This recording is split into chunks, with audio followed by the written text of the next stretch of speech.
도널드 트럼프 미국 행정부가 장바구니 물가 부담을 낮추기 위한 방안 마련에 고심하고 있습니다.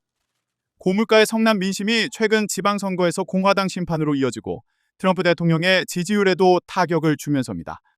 다만 그간 트럼프 대통령이 밀어붙여 온 강경 관세 전략을 수정하는 것 외에는 정부 차원에서 취할 수 있는 선택지가 많지 않아 민심을 되돌리기는 쉽지 않을 것이라는 전망도 나옵니다.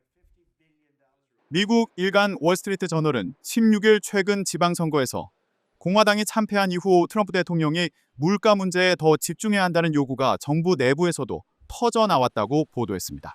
성난 민심에 놀란 트럼프 행정부는 우선 커피, 바나나, 코코아, 소고기 등 중남미산 농산물에 대한 관세를 면제하기로 했습니다.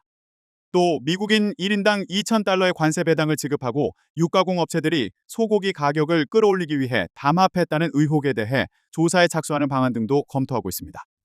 서방약 가격 인하를 위해 제약사와 추가 협상에 나서고 주택비용 부담을 해결하기 위해 50년 만기의 초장기 모기지 정책 등도 논의되고 있습니다.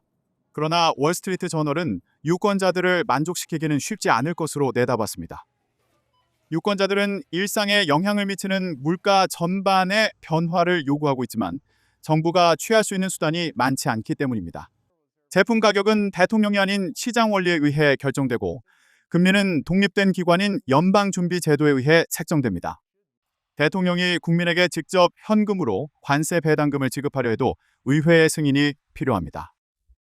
그나마 정부가 취할 수 있는 방법은 관세 인하 정도인데 이는 그간 트럼프 행정부가 취해온 무역 정책을 상당 부분 수정해야 한다는 의미입니다.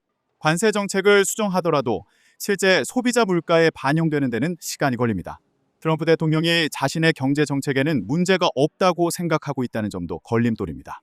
트럼프 대통령의 측근들에 따르면 그는 자신이 물가 인하를 위해 충분한 조처를 하지 않았다는 지적에 불만을 품고 있으며 공화당이 자신의 성과를 제대로 홍보하지 못했다는 시각을 갖고 있습니다.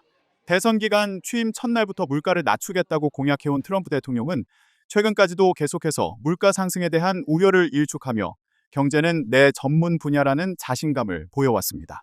그러나 일각에서는 전임자인 조 바이든 전 대통령이 고물가에 대한 유권자의 불만을 제대로 이해하지 못해 정권을 내줬던 전철을 트럼프 대통령이 그대로 밟고 있다는 분석도 제기됩니다. 미국 기업연구소 소속의 경제학자 마이클 스트레이는 사람들에게 그들의 삶이 어떻게 흘러가고 있는지에 대한 인식이 틀렸다고 말하는 것은 좋은 생각이 아니다며 바이든 전 대통령이 그런 실수를 저질렀고 이는 중대한 실수였는데 트럼프 대통령이 똑같은 실수를 하고 있다는 것이 놀랍다고 말했습니다.